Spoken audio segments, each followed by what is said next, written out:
영광스러운 변화와 간질병 걸린 소년, 미술의 거장 라파엘의 사파 가운데 영광스러운 변화와 간질병 걸린 어린 소년이란 제목의 그림이 있어요. 이 그림의 위쪽에는 모세와 엘리야와 함께 예수님의 영광스러운 모습으로 변화된 놀라운 장면과 함께 이를 바라보는 세 제자, 즉 베드로와 요한과 야고보가 그려져 있는 반면에 아래쪽에는 9명의 제자들이 간질병 걸린 아이 하나를 놓고 간질병을 고치려고 애를 쓰다가 실패하여서 당황하고 쩔쩔는 장면이 그려져 있습니다. 그러니까 그림의 상단에는 영광이 가득한 모습이고 아랫부분에는 뜻대로 되질 않아가지고 무력감 속에서 당황하고 절망하는 제자들의 모습이었던 것입니다. 일종의 초월과 현실의 비극적인 대조라고 해도 무리가 없을 듯합니다. 크리스천들은 어떤 의미에서 하늘의 영광과 능력을 경험한 사람들이라고 할 수 있습니다.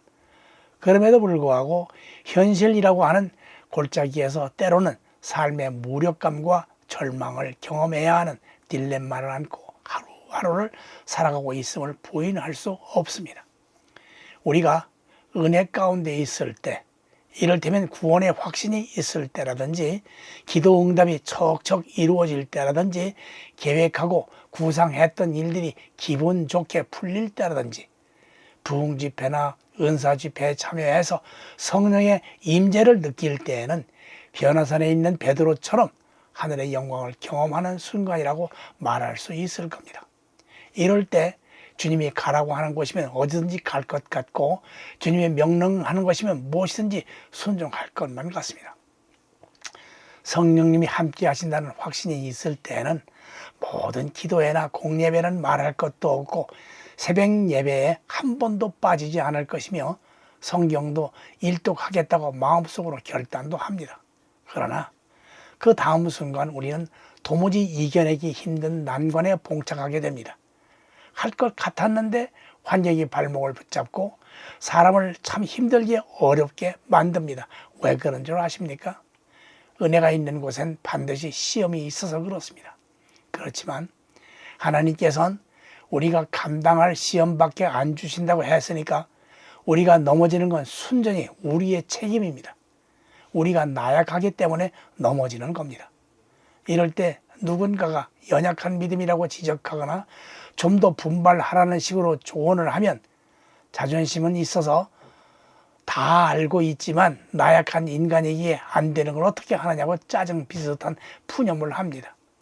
도대체 어떻게 알고 있기에 못하는 것인지 이해가 되세요?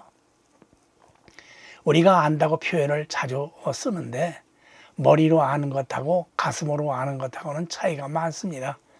가령 우리나라 대통령이 누구라는 걸 안다는 것도 머리로 아는 것하고 아무 때나 전화를 하거나 연락을 취하면 만날 수 있고 또 대통령과 함께 식사도 함께 할 정도로 아는 것하고 질적으로 다르잖아요. 그리고 교통법규에 빨간불이 켜지면 멈춰야 하는 건 누구나 알고 있는 상식인데 빨간불일 때 건너가는 건 아는 게 아니잖아요. 그러나 저러나 인생 자체가 고해인데 여기서 행복을 찾고 평안을 누리려고 하면 힘이 드는 게 당연하지요. 왜 그런 줄 아세요? 우리가 나그네이기 때문에 그래요. 나그네가 나그네같이 살아야 하는데 주인 행세를 하려고 하니까 힘이 들고 고달픈 겁니다. 그래서 고난이 오는 겁니다. 내가 직접 당하는 고난이거나 사랑하는 가족이 고난 또는 일가 친척의 고난에 보통은 속수무책인 때가 많은데 이럴 때 자신의 무력함을 느끼거나 절망의 상태에서 낙담해 보신 경우가 있으십니까? 이런 경우가 바로 라파엘의 그림 속에 있는 9명의 제자들 마음 상태라고 보면 됩니다. 여기에 등장하는 어린이는 어릴 때부터 벙어리 귀신 들려 있었다고 합니다. 이것이 원문에는 날 때부터라고 되어 있는데 우리는 여기서 한평생 설명할 수 없는 고통 때문에 아파하고 괴로워하며 수시로 절망해야 하는 아버지의 모습을 보게 됩니다. 그는 하루하루가 보통 힘이 드는 게 아니었고 도무지 낙이라고는 찾아볼 수 없는 환경 속에서 슬픔과 씨름하는 고달픈 인생을 살고 있었습니다. 그는 자신이 사랑하는 아들을 어떻게든 고쳐보려고 온갖 수단과 방법을 다 동원해 보았을 겁니다. 그런데도 아무런 효연이 없이 오늘에 이르렀는데 드디어 예수님의 소식을 듣게 되었던 것입니다. 그래서 부랴부랴 아이를 데리고 나와 봤는데 예수님은 안 계시고 그의 제자들만 있는 겁니다. 그런데 듣자 하니 제자들도 많은 병자를 고친다고 하니까 얼른 아이를 보여주었습니다. 제자들도 있는 힘을 다해서 아이를 고쳐보려고 했지만 조금도 차도가 없었습니다. 이 사람 저 사람이 돌아가면서 시도해 보았지만 역시 마찬가지였습니다. 제자들은 점점 당황하기 시작했습니다. 서로 얼굴만 쳐다보고 난처한 표정을 지으면서 울상을 하고 있을 때 예수님께서 세 제자들과 함께 내려오시다가 이 실패의 현장을 목격하시고 하는 말씀이 믿음이 적은 세대여, 내가 얼마나 너희와 함께 있으며 얼마나 너희를 참으리요, 그를 내게로 데려오라 라고 하셨습니다. 여러분, 예수님께서 말씀하신 이 믿음은 어떤 믿음일까요? 첫째로 생각해 볼 수 있는 것이 예수님을 향한 믿음입니다. 아버지와 아들이 예수님을 만나러 나왔지만 눈에 보이는 건 제자들이었습니다. 요즘으로 말하면 교회에 나와서 목사나 전도사님을 만난 것입니다. 이분들에게 아들을 보이면 병이 나을 것이라는 기대를 가지고 나온 것입니다. 이런 일은 요즘에도 많이 일어납니다.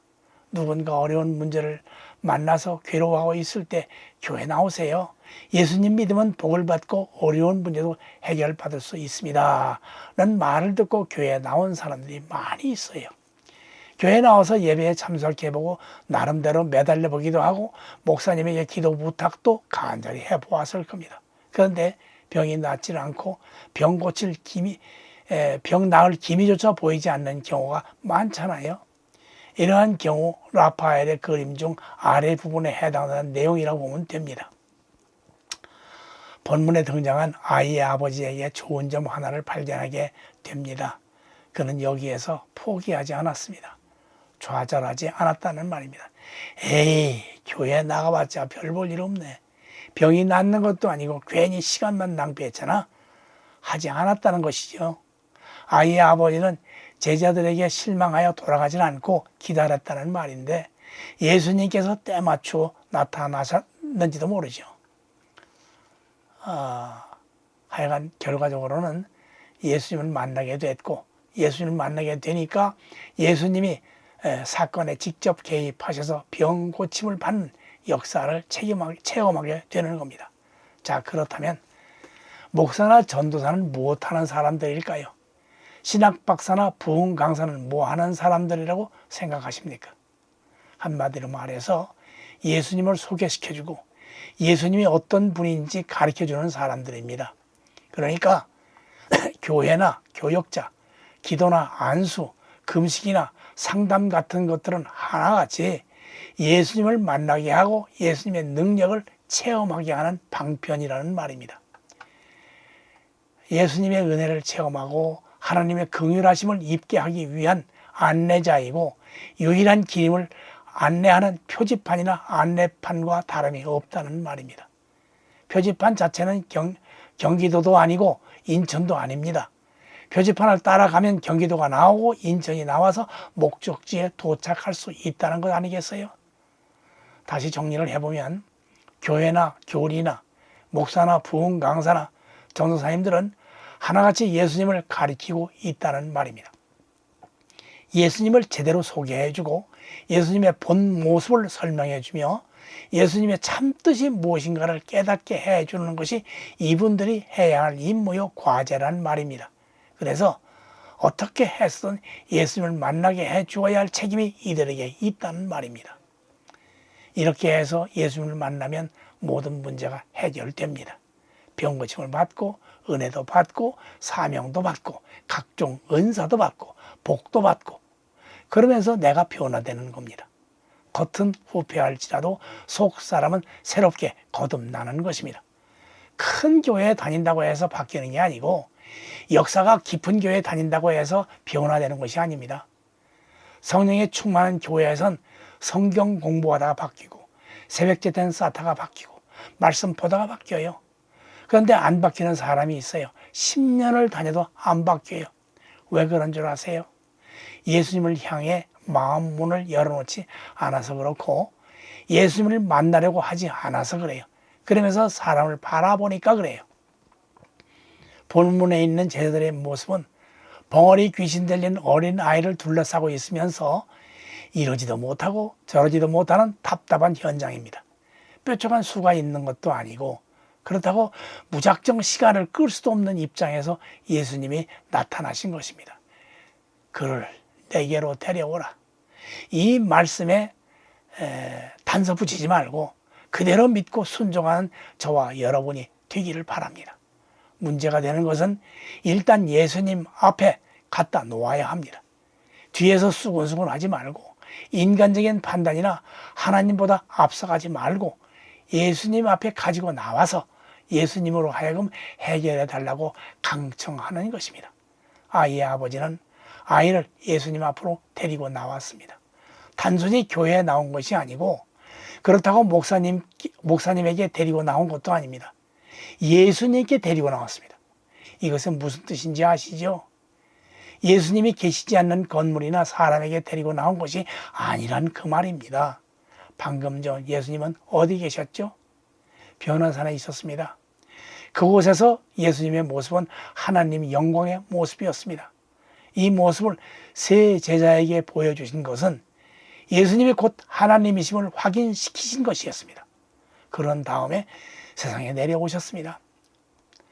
하늘 영광을 버리시고 죄 많은 이 세상에 내려오신 것입니다. 죄인된 우리의 구원자가 되시려고 오신 겁니다. 우리에게 얽히고 설킨 문제를 해결하시기 위해서 오셨다는 말입니다. 여러분, 교회에 나오실 땐 꼭 이러한 예수님을 만나러 나오십시오.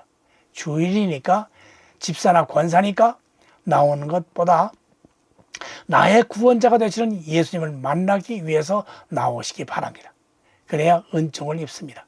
그래야 병고침을 받을 수 있습니다. 그래야 은총을 입습니다. 그래야 어려운 환경이 바뀝니다. 내면의 고통이 기쁨으로 바뀝니다. 이러한 체험 꼭 하시기 바랍니다. 예수님이 말씀하십니다. 나에게 나아오라. 문제가 있으면 문제를 가지고 나아오라. 아멘. 아멘은 속으로 하는 것보다 겉으로 표현하는 것이 2.5의 효력이 나타납니다. 교회에서 예배드리는 사람들을 보면 두 종류가 있는 것 같아요. 교회에 앉아서 예배드리는 사람이 있고 하나님 앞에서 예배드리는 사람이 있어요. 누가 더 은혜를 받을까요? 누가 더 마음이 평안을 얻을까요? 누가 더 주님의 사랑을 받을까요? 둘째로 예수님의 능력에 관한 믿음입니다. 아이의 아버지가 예수님께 뭐라고 도움을 요청했습니까? 귀신이 저를 죽이려고 불과 물에 자주 던졌나이다. 그러나 무엇을 하실 수 있거든 우리를 불쌍히 여기서 도와주시옵소서. 여기에 대해 예수님의 대답이 흥미롭습니다. 할 수 있거든이 무슨 말이냐? 믿는 자에게는 능치 못할 일이 없느니라. 아멘. 아멘은 교회의 부흥에 비례합니다.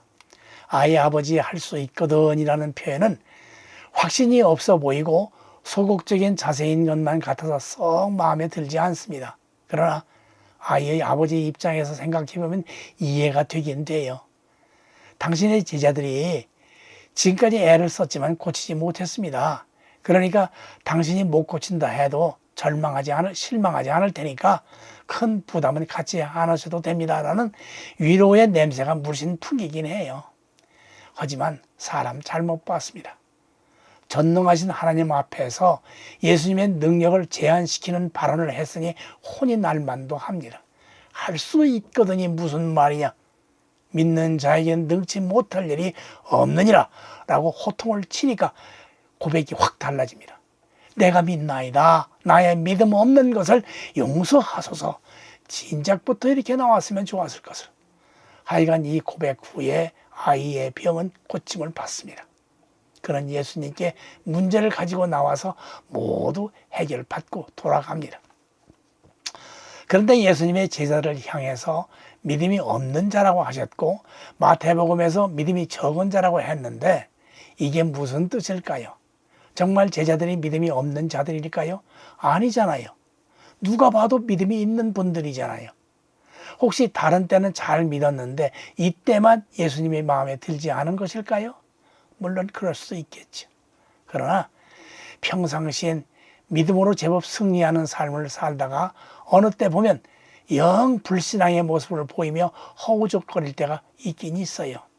그러나 예수님의 지적을 잘 살펴보면 예수님을 완전히 신뢰하지 못했다는 것이 문제가 되었던 것 같습니다.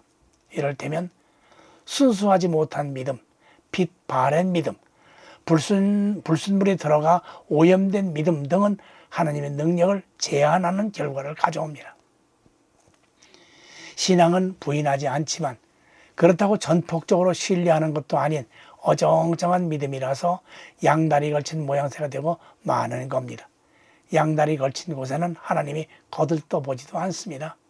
그래서 그것은 마귀의 놀이터가 되고 마귀의 후광을 입은 자의 위상이 빛을 발합니다. 예수님께서 병을 고칠 때마다 뭐라고 하신 줄 아세요? 내 믿음대로 될지어다 였습니다. 저는 그 말씀이 많은 상황에서 진리라고 말하고 싶습니다. 믿음이 적으면 적은 역사밖에 못 일으키지만 큰 믿음이라야 큰 역사를 일으킵니다.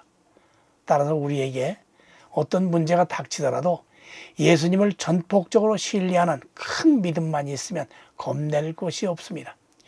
우리는 그저 예수님의 이름으로 모여서 두드리고 구하고 찾으면 됩니다. 우리 주님이 열어주시고 얻게 해주시고 찾게 해주실 것 아니겠습니까? 믿는 자에게 능치 못하는 일이 없기에 그렇습니다.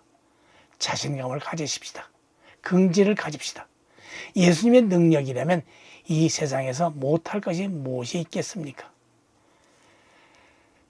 세 번째로 기도의 능력에 대한 믿음입니다. 28절에서 제자들이 물었습니다. 우리는 어찌하여 능히 귀신을 쫓아내지 못하였나이까? 이에 대한 예수님의 답변은 기도 외에 다른 것으로는 이런 이유가 나갈 수 없느니라고 하셨는데 이 말씀은 한마디로 기도하지 않았다는 말입니다. 왜 그랬을까요? 처음에야 두렵고 떨리는 마음이었기에 간절한 마음으로 기도를 했겠지요. 그러나 점점 기도가 식어지고 나중에 형식적이 되며 그것마저 생략하게 되니까 예수님의 능력이 나타날 리가 없겠지요. 신앙생활이 매너리즘에 빠지면 안 되는 이유가 여기에 있는 겁니다. 뭐든지 건성으로 하고 형식적으로 하고 제사에는 관심이 없고 잿밥에만 관심을 갖는 그런 습관성 체질이 돼간다는 것이죠. 기도를 이런 식으로 하면 안 되죠. 우리가 믿음으로 살지 못하는 것은 기도하지 않기 때문입니다. 기도의 삶을 살지 못할 때, 기도의 능력을 잃어버릴 때, 기도의 영성이 떨어질 때 하나님을 향한 신뢰는 자연히 흔들릴 수밖에 없습니다. 기도 외에 해결 방법이 없다는 말이나 믿음이 부족하다는 건 기도가 부족하다는 겁니다. 기도가 뭡니까? 하나님에게 시선을 두는 겁니다. 하나님에게 마음을 고정시키고 현재의 상황을 모두 알고 계시는 하나님께 도와달라고 부탁하는 것이며 응답해 주실 것을 믿는 자세가 기도입니다. 제자들은 방금 전까지만 해도 권능을 받고 나가서 귀신을 쫓아냈어요. 그런데 왜 실패했을까요? 여기에 성공의 경험만 기억하고 있을 뿐 성공의 원인은 망각했기 때문에 그렇습니다. 성공의 원인이 무엇일까요? 예수 그리스도였습니다. 그런데 제자들은 자신의 경험과 자신의 능력을 앞세워서 귀신을 쫓아내려고 했어요. 이들이 처음에 했던 그런 심정, 즉 두렵고 떨리는 마음으로 기도하고 주님을 의지했더라면 아무런 문제도 없었을 것인데 문제가 발생했다는 것은 처음의 마음가짐과 기도가 없었기 때문이었습니다. 그런 의미에서 종교의 형식 자체는 그다지 중요하지가 않습니다. 그 속에 예수님이 빠져 있으면 아무것도 아닙니다. 하나님의 자비와 긍휼도 없고, 그렇게 되면 당연히 하나님의 도우심도 없으니까 형식만 남아있을 뿐이죠. 이렇게 되면 힘만 들고 땀만 나고 속만 탑니다. 마태복음 17장 20절에서 예수님의 결론이 나옵니다. 너희가 만일 믿음이 한 겨자씨만큼만 있으면 이 산을 명하여 여기서 저기로 옮기라 하여도 옮길 것이요 또 너희가 못할 것이 없느니라. 아멘. 예수님이 지금 병 고치는 말씀만 하시는 게 아닙니다. 태산 같은 장애물이 우리의 앞길을 가로막고 있다 할지라도 전능하신 하나님께 시선을 고정시키고 우리의 마음을 드러내 보이면 하나님께서 친히 우리에게 내려오셔서 어떤 상황의 것이라도 해결해 주시겠다는 겁니다. 온갖 부정과 부패가 난무하고 부조리가 판을 치면서 우리의 의지를 흐려놓을 때 믿음을 지켜나가는 것이 뭐라고 생각하십니까? 우리의 호기심을 자극하여 넘어지게 하고 육신의 정욕을 부채질하여 온갖 쾌락을 도모하게 함으로써 좌절하게 하고 낙심케 하는 유혹을 뿌리칠 수 있는 방법이 무엇이라고 여기십니까? 이처럼 패역하고 악한 세대에서 우리가 승리하는 방법이 뭐라고 생각하십니까?